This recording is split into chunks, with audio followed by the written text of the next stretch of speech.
Welcome friend, I am so happy that you're here.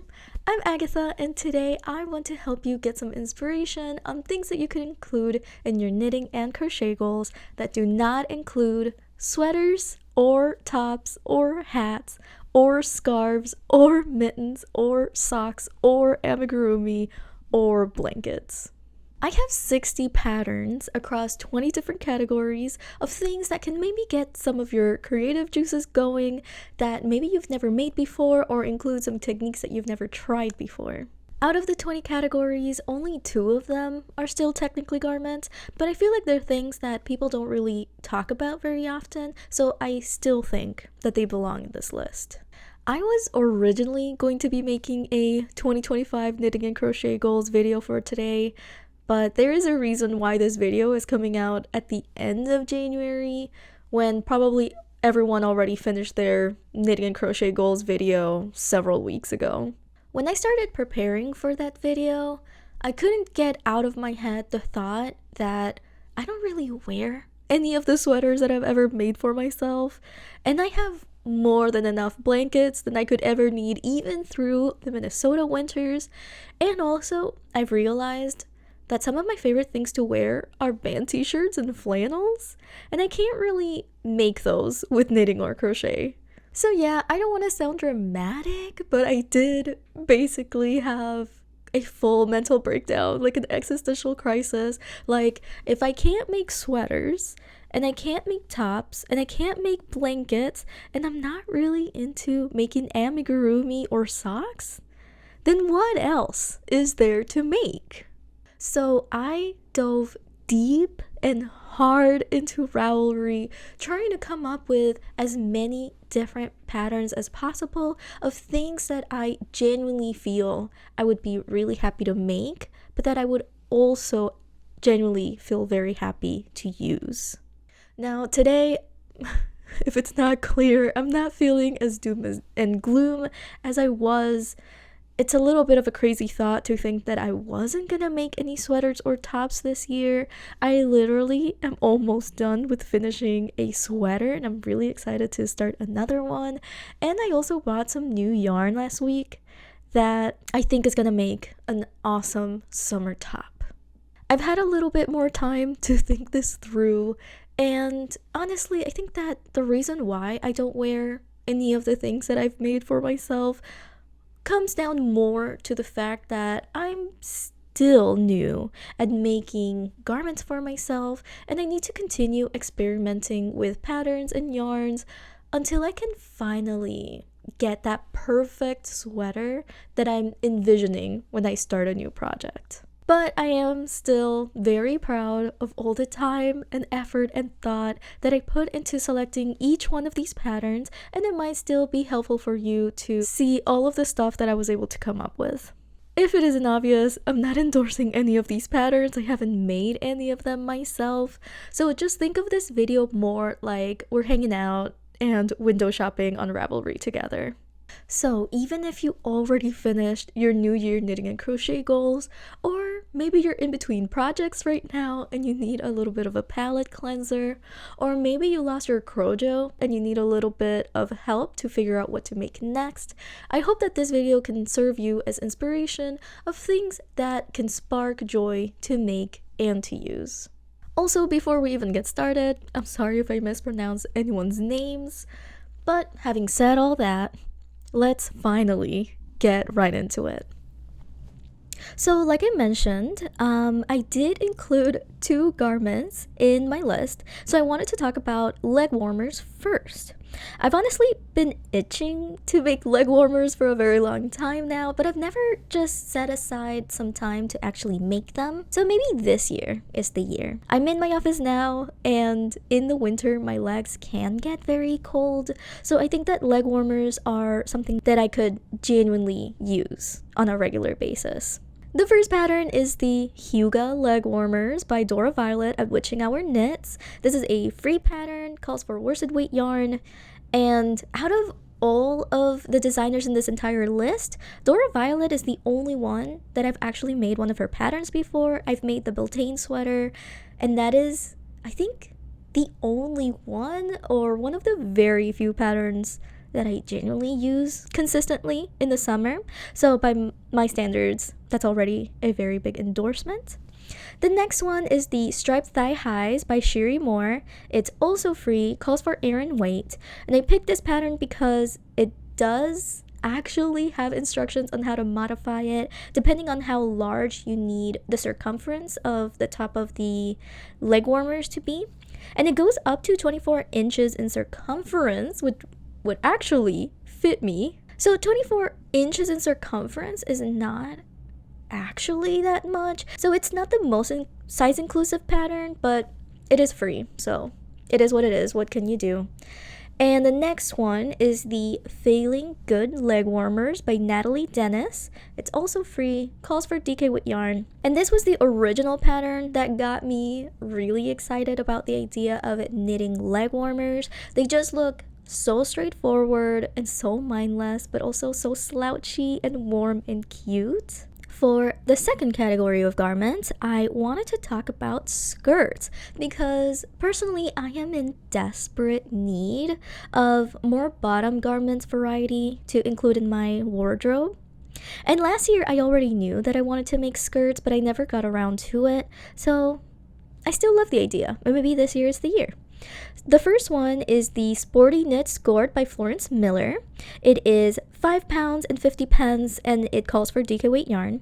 And I chose this one because it's a fun variety of the knitted skirt category. I do like wearing dresses sometimes when I'm just hanging out around the house. So I think I would actually get a lot of use out of a hand knitted skirt. The next one is the Skeeter Skirt by Maya Daglon. It's 7 francs and 50 cents. I think they use cents in that currency. And you can use it with any gauge yarn. There are a lot of different skater skirt patterns available in Ravelry, but the reason why I love Maya is not just because I really enjoy her YouTube videos, but also because she includes pockets in hers, and you can make it out of any weight yarn. And it's size inclusive, so what is there not to love? And the last one, I wanted to include a dress. This is the Banco dress by Katerina Guyon. It is €6.10 and it calls for DK weight yarn. And this dress just looks so freaking good, and it also looks pretty easy to make. You basically just knit your straps and then start knitting in a tube for infinity. And then when you reach the end, you drop stitches, which is what gives that meshy look. It also means that the dress eventually is going to end up being longer than where you knit it to, and it uses less yarn than you'd think. So honestly, chef's kiss. Such a beautiful dress pattern. Next up, we have baskets. So one of the things that I would love to achieve this year is to completely reorganize my yarn stash. So this closet right here that's behind me, I have an IKEA Calyx unit, but I don't have any cubbies that'll go in it. So all of the stuff that's on the unit just looks completely disorganized and just a lot of visual noise. And I think that it would be a smart way to use up my yarn stash if I were to make baskets. So to be honest, all 3 of these patterns that I picked, I tried to keep them looking fairly classic and traditional. For something like baskets and organization, I think that I would prefer something that doesn't add a lot of visual noise. I want it to look orderly and consistent, but I still want something that's going to be engaging and fun to make. The first one is the Mosaic Basket by Rebecca Langford. It's free, calls for bulky weight yarn. I genuinely love the way that these baskets look. They just look so complex, but when you really zoom into the picture, I think it also looks easy. Then we have the Herringbone Square Basket set, also by Rebecca Langford. It's also free. It calls for bulky weight yarn. If I wanted to go something with a more conventional and orderly look while still making it something that is interesting to make, then I think that this would be a really good option. Then we have the Ribbed Basket by Cindy Pilon. It is $8 and it calls for bulky weight yarn. This one I wanted to include because I think that a felted fabric might be a really good option just for the basket to keep its shape. And it could be a really great option if you really only need one basket and not a set of baskets that would need to match each other. Then we have project bags. So why buy project bags if you can make them yourself? Especially if you don't already have a sewing machine or you don't have a stash of fabric, but you do have a large stash of yarn, then maybe you could spend your time knitting or crocheting instead of sewing and just make your project bags yourself. Also, I think that these could be a really good idea for using up advent yarns. Just something to keep in mind. The first one is the Bagu Pouch number 2 by Beatrice Mass. It is €5, calls for fingering weight yarn.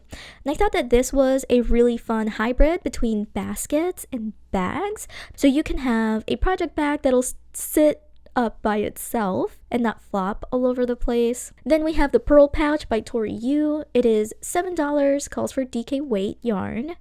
These bags look a lot closer to what a traditional project bag would look like, but for some reason, when it's knitted, it just looks extra cute. The smallest one of these uses up just 165 yards, and the largest one uses 480. So if you had an advent calendar of 24 20-gram DK minis, then you could realistically make yourself a couple or 3 different one of these, and it could be a really cute idea that with every advent calendar that you buy, you make yourself some project bags.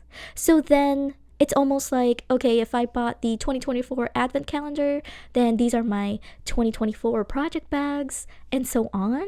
And the last one is the Shizhen bag. It's also by Beatrice Mass. It is €5, calls for fingering weight yarn. It only calls for 400, a little bit less than 400 yards of yarn. And the way that this bag is constructed is that when you have it fully open, it just lays flat as a circle, and then you can cinch it closed with the adjustable strap.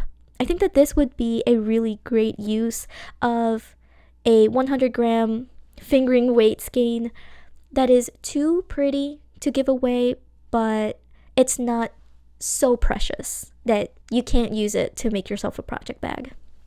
All right, well, we're already talking about bags. Let's keep talking about bags. And there are a million different bags and purse patterns available in Ravelry, and they're all perfectly good, but I don't know why these animal shaped ones are just so freaking adorable. I can't get out of my head how these type of bags seriously need to become a trend this year, because they are just so freaking cute. Like, who wouldn't love to have something like these? The first one is the Crossbody Froggy bag by Hello Happy. It's $5, calls for worsted weight yarn. And then the Ghost Cat Crossbody bag, also by Hello Happy. That one's $6. It calls for super bulky weight yarn. They're both just so freaking cute. And this designer has a ton of different really cute patterns. I don't know, maybe they are very popular in a different platform. Hopefully they're like super popular in Ribbler or in Instagram or something, and just not that much in Ravelry yet. But for some reason, their patterns just don't have a lot of projects associated to them, which I think is really weird. And then we have the Wally the Whale bag and pouch by Veronica Lundqvist. It is €7 with 70 cents, and it calls for sport weight yarns held together. I don't know, is that a worsted? I'm not entirely sure. So not only is this whale obviously adorable as heck, but also I thought that the strap that they included in the pattern is really fun. I've never really seen a crochet strap like that one. This designer is another one that has the most adorable collection of patterns that don't have a lot of projects. I don't know what that's about, but I hope they get more popular soon. Now that you've made yourself a project bag or a crossbody bag, even if you add a liner to it, you might still need a little pouch to go in there so that you can store and keep organized all of the little things that you need, like coins. And I think that this is a category that allows for so much creativity and for you to just do whatever feels fun, because it's not something super big and super flashy for everyone to see. It's just something that's a little bit more private, but that when you reach for it and you get to see it, it can spark a little bit of dopamine into your day. The first one is the Awesome Blossom Case by Dana Hogan. It is $3.50, calls for sport weight yarn. And I know that this one is a little bit too specific, but as soon as I saw this pattern, I knew that it was perfect for me because I already own 2 round earbud cases like the one that she calls for in this pattern. My husband and I, we use them for when we go on flights, so it would be really great to make cases for them so that we can differentiate whose case is whose. Then I'm very excited about this one. This is the Boombox Belt Bag and Mixtape Wallet by Heather Mann. It is free and calls for lace weight yarn. I don't know what it is, but having a tiny coin purse shaped like a little mixtape is just so freaking cute. I am so obsessed with this idea, and it's so small that I think that it would be a really great opportunity for me to learn how to integrate zippers into the things that I make. And then we have the Cat and Dog Earpods Pouch by Memanan. There we go. It is $4, calls for fingering weight yarn, and somehow, this pattern does not have any projects in Ravelry, even though it's been there since 2022, and I don't get it. This designer also has a ton of other really cute pouch patterns like koalas and cows and pigs and foxes and bunnies and mushrooms. There's just so much variety, and I don't get it. I don't get why no one is making these projects and putting them into Ravelry, but I'm starting to see a little bit of a pattern here, no pun intended. Now we are on to flower bouquets, and I need to be really honest, I went a little bit crazy with this category, even though it might not be obvious. When I started dating my husband, whenever he would gift me bouquets of flowers, I would love to hang them up to dry on my walls and then just use them as decoration. But I think I might be allergic to the pollen or something. So I think that these bouquets would be a very, very sweet item to put up on my walls without having to worry about the allergies. And maybe I could even try recreating my wedding bouquet and then hanging up on the wall. That would be so freaking incredible. Now, if you have never made flowers before, I do need to warn you that they take a lot more time and effort than they look, but the final product is always so freaking beautiful. If it's not clear, all 3 of these patterns are made by the same designer called Yui Sun. She does sell the individual flower patterns, but you might want to consider some of the bouquet because they're more cost effective. The first one is the 9-in-1 Peony Crochet Flower Bouquet. It is $22.59. This is the most expensive pattern that I have on my entire list. It is still cheaper than buying the individual flower pattern, so just keep that in mind. Then the 8-in-1 Sunflower Rose Flower Bouquet is $11.99. And the third one is the 5-in-1 Gesang Flower Crochet Bouquet. I don't know how to pronounce that, but that one is $5.59. So there are a lot of options. You obviously don't have to stick to just this one designer. There's a lot of flower designers out there, but I just love how theirs look realistic. All right, and then I was feeling so inspired by the flower bouquet wall decorations idea that I thought that some plant hangers could also be a great wall decorating option. The first one is the Mat Crochet Mini Planter by Dana Hogan. It's $3, calls for bulky weight yarn, and this is such a fun variation of the basic hanging planner patterns that are out there. It's made to look like it's made using macrame, but it's actually crochet, so it looks very aesthetic. The next one is the teardrop hanging basket. It's by Moira Durano Abesmo. It is free, calls for worsted weight yarn. This one is closer to a standard hanging planner, but I like that it starts with what looks like a mandala. I think that that could be really cute.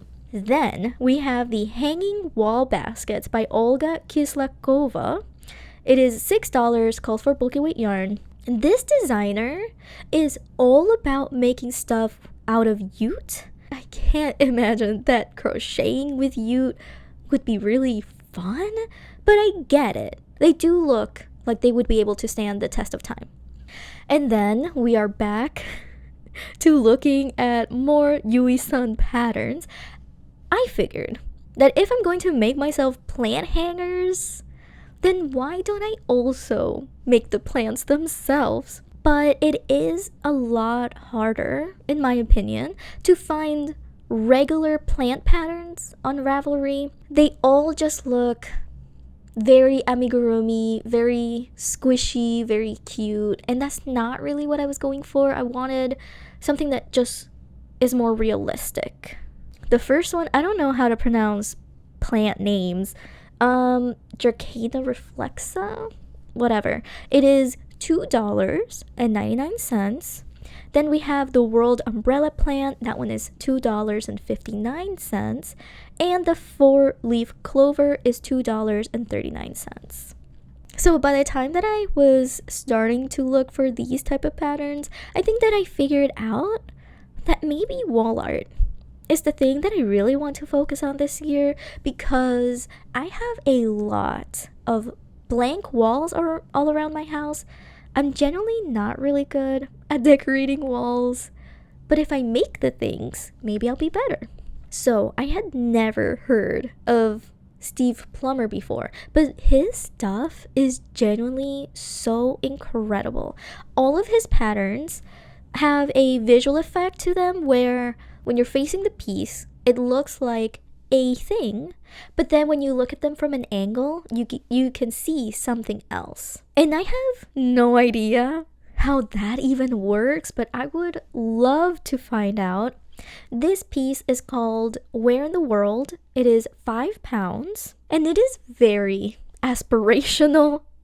So realistically, even if I started it, I don't know if I would ever finish it, but I have what I think, better chance at finishing the squares that look round, and that one is £4.50. Then we have the Knitted Cottage Garden by Georgina Manville. It is £3.95, and this one just speaks to me. If I make any of these 3 patterns, my great-grandchildren better fight over them because they're gonna be freaking heirlooms. So I'm not delusional. I know that the previous patterns were beyond marvelous, just incredible, but they're maybe a little bit too incredible. I'm more likely to self-sabotage myself and never finish them. Here are a few more realistic options. The first one is the Perfect Portrait by Aiden Wells. It's free, calls for Aran weight yarn, and how freaking adorable would it be to make a portrait of each one of my cats? Or if you have dogs, there were also people in the projects that modified the pattern to work with dogs. I think that these could make some really great gifts, or if you were to make them for markets, they would probably sell like crazy.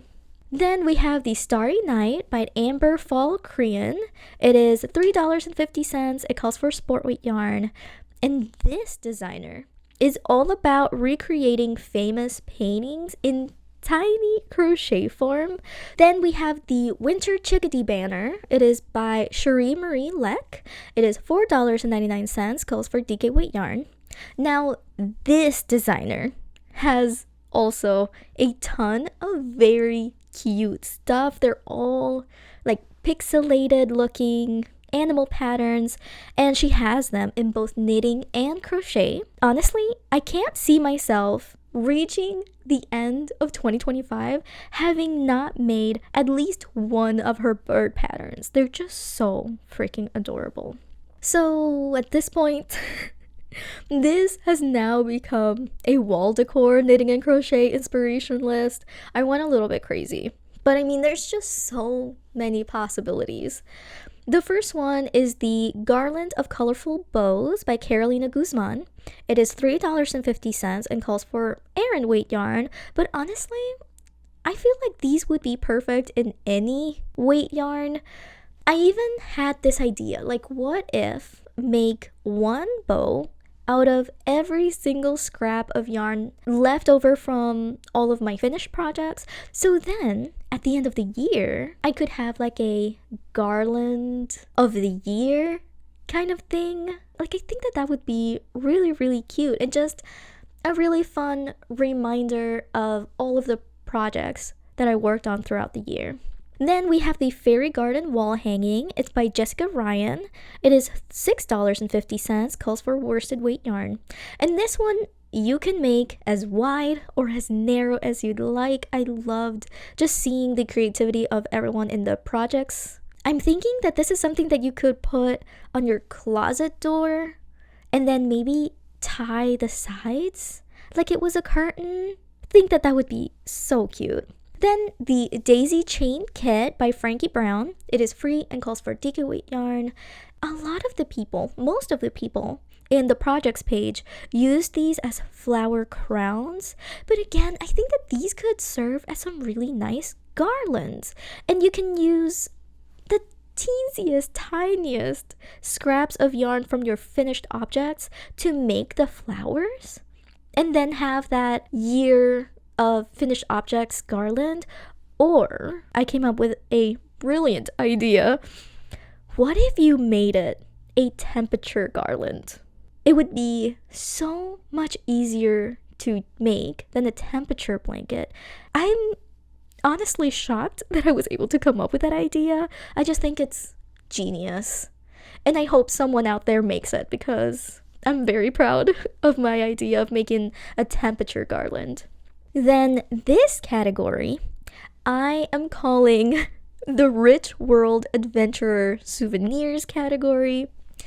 I have this vision that I would really like to decorate my office like if I was an 1850s rich world traveler that likes to collect little souvenirs of every place that I've visited. So the first one is the Barn Owl Wall Hanging by Kayla Shea. It is $6 Canadian and it calls for Aran weight yarn. This is giving me taxidermy wildlife vibes, but make it vegan and cruelty free. This designer has a bunch of different Animal Crossing and Pokemon patterns that are super, super cute. Then we have Moths by Vanessa Moonsea. This one is not one pattern that you can purchase online. You will need to buy her book.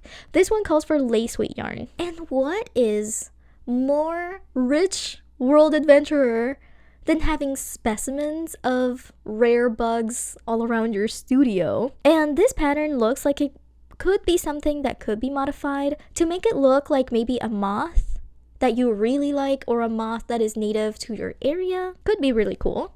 Then we have the Spiral Shell Basket by Julia at Simple Craft Tutorials.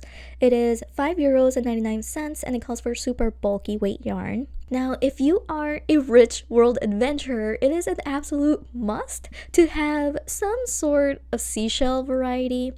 And there are quite a few different options on Ravelry, but I really liked this one because all of the projects look very consistently like the sample picture. So hopefully that means that this is a fairly foolproof pattern.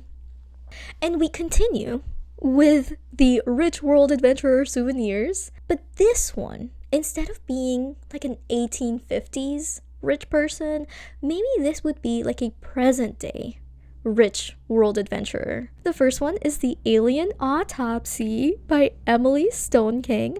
It is $4.50 and it calls for worsted weight yarn. Now, you know that if aliens were ever confirmed to be on Earth, then the richest men in the world, they're gonna find a way to kill them and stuff them and put them in their studio to brag to all of their rich friends. Then is the My Dear, a Dear Trophy by Claire Garland. It is free, calls for air and weight yarn. So we have a deer trophy, but make it millennial beige, basically is what I was thinking. I was genuinely surprised by the number of wildlife trophy patterns that are available in Ravelry. But let's be honest, this one is pretty cute and it's free. Alright, and then we have the jackalope mounted head. This one is by Heather Lee Clark. It is $4, calls for air and weight yarn. So let's say that aliens have been confirmed to be on Earth and you are a rich man, but you're not the richest man in the world and you can't afford to kill and stuff an alien. So maybe you might still be able to afford to stuff a mythical creature so that you can still have something to brag about with your other rich friends. It also helps that it's really cute. Okay, so we are moving on to the natural progression if you're thinking about wall art, which is mandalas. I spent a little bit too much time looking at the mandalas and trying to pick the perfect ones, but I had to stick to my favorite, Evelyn Carew. I found their mandala patterns a few years ago and I've been obsessed ever since. I've tried making one of their patterns before and I was nowhere near the level of crochet knowledge that I needed to be at that time. Maybe I'm ready. Maybe this is the year. Also, they're all free. Maybe not all, but definitely these two are free. The first one is the Amor Fati mandala and Chase the Sun mandala. Then we have the Granny Circle mandala by Raffaella Tassoni. It is €3 and calls for sport weight yarn. Let's just say that I fail miserably at making the Evelyn Carew patterns, or if maybe I'm just more interested in making a mindless project, then this could be a perfect option because it's literally just granny stitches, but somehow they're still very, very pretty, which I wasn't expecting, to be honest. Alright, so we are finally done with the wall art categories. I know I went a little bit crazy there, but you'd be wrong to think that this list is anywhere near being over. We are moving on to talking about rugs for a little bit, but none of these are plain boring rugs. So to keep the mandala vibes going, first we're going to talk about these very classy, very beautiful, just chef's kiss beautiful rugs. The first one is the Patches rug by Magic Carpet Studio. It's free and it calls for sport weight yarn. I love how squishy this rug looks. You seriously just need to go on Ravelry right now and pull up the pattern yourself because this picture does not do it justice, but it's the one that showcased the rug the best. It's just so squishy. It looks incredible. The next one is the Splendor Floor Rug by Andrea Harding. It is $12 Australian and calls for bulky weight yarn. Again, these pictures just don't accurately represent these floor rugs. This one looks absolutely massive if you were to look at the other sample pictures. Then we have the Double Helix Mat. It's by Rachel Parmy. It is free and calls for super bulky weight yarn. This one looks like a visual illusion, which I really, really love. So if I wanted to make myself a rug, but I would rather make a rug that is going to complement the space and the vibes rather than demand all of the attention, then I think that this could be a really great option. Now we are on to rugs that almost feel like works of art. I'm not exactly sure how I would be able to bring myself to step on some of these, but whatever. The first one is the Farmhouse Rug. It's by Keely Stuver Northup. It is $4.95 and asks for worsted weight yarn. This one is still evoking for me the house in nature classic type of paintings, but then make it into a rug. I would not be able to actually step on this one. It's just so freaking beautiful. Then we have these two patterns, the Garden Patch Accent Rug by Margaret Hubert and the Forest Floor by Nola Heidbreder and Linda Peets. Neither one of these you'll be able to find online. You will need to locate and buy, or maybe rent or borrow the physical books. For both of these, you make the individual flowers and leaves and everything else, and then you bring them all together to make into a rug, which honestly just sounds so squishy and the most fairy theme thing that I've ever heard of. Like, imagine yourself waking up in the morning and the first thing that your feet touch is a garden or the forest floor. That just sounds incredible. So we are still on rugs, but now we have trophy rugs, and I feel like I should really not be this into the whole taxidermy look, but I guess I am. Because these rugs are so freaking adorable without having to worry about hurting another living being that has no business getting stepped on posthumously. So we have the tiger rug and the black bear rug, both of them by Vanessa Moonsea. The tiger rug is £4.50, calls for DK weight. The black bear rug is free, and it also calls for DK weight. I don't need to say anything about them. They're just so freaking cute and so freaking fun. You know, it speaks for itself. Then we have the faux fox fur shrug and rug, which is a mouthful. It is by Autumn Olivia Ward. It is $3.33, but it is also available in her website. And it calls for super bulky weight yarn. This one actually uses the faux fur yarn that I never know what you're supposed to use for, because it comes in balls of like 50 yards each, but then she used them to make this faux fox fur, and it is so freaking cute. And then she also included little felt toe beans, which are adorable, and this is just simply a work of art. Okay, we are done with rugs, finally. But of course, this would not be a proper full list if I did not include some kitchen stuff in here, but not old plain dishcloths. I wanted to focus on things that could function more as kitchen decor versus something that you actually use and get all dirty, you know? The first one is the 70s pot holder by Raffaella Tassoni. It is $3, calls for sport weight yarn, and I think that this would make an absolutely excellent housewarming gift. And I also think that if you were to make this with different colors that match the vibe, it would be gorgeous no matter what. Then the Berry Pie Pot Holder by Kelly Most. It is $4.50 and calls for worsted weight yarn. Selfishly, this pot holder idea is for me. I have a little bit of a cottage kitchen decor going on in my own kitchen. It is mostly pinkish reds and creams and little bits of green, and I think that this would be an excellent addition. I also saw other people make it with like a bluey or purpley yarn for the berries, so then you have like a blueberry pie pot holder. And then we have the lemon zest set by Olia Mikesh.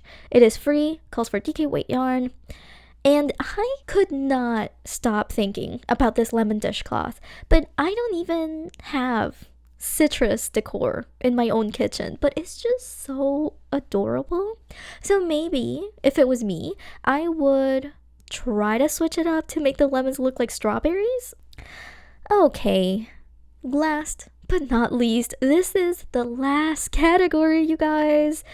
So these are still kitchen stuff that are not as aesthetic, but they are funky and fun. So we have the opossum bag holder and dispenser by Warm Cube. It's free, calls for Aran weight yarn.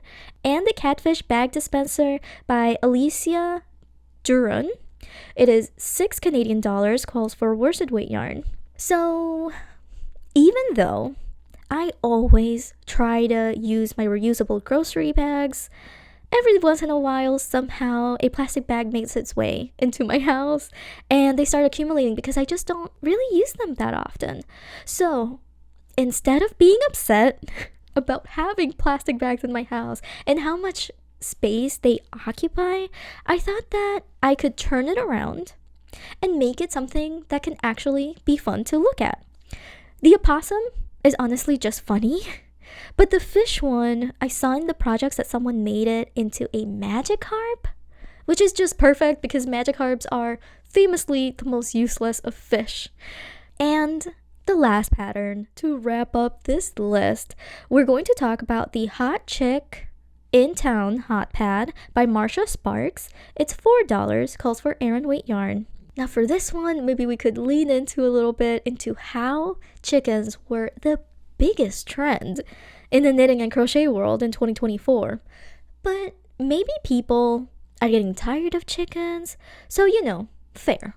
But maybe you're not tired of chickens, or maybe you know someone who has been into chickens since before they became trendy, so this could be a really fun addition to your kitchen or their kitchen. So that was the very last category. How did you like it? Did you love it? If you are still here, thank you so much for indulging me in my rambling, because I feel like this video is going to end up being way longer than I would prefer. Also, as I was preparing this video, I hit 500 subscribers, which is really crazy for me because I've never hit 500 anything ever. I'm just a girl that loves to knit and loves to crochet and loves to put together long format videos. So I do feel very honored that anyone would take time away from their day to listen to what I have to say. So whether you've been here for a long time or you just got here, thank you so much. If you enjoyed this video and would like to watch more, please consider liking and hitting the subscribe button. But if you are not ready for that level of commitment to hit the subscribe button, then no worries. You made it this far. So YouTube now knows that you like my videos. So if YouTube recommends you some of my videos again in the future, then I would love it if you would consider clicking on my face again. That's it. Hasta la próxima. Ciao.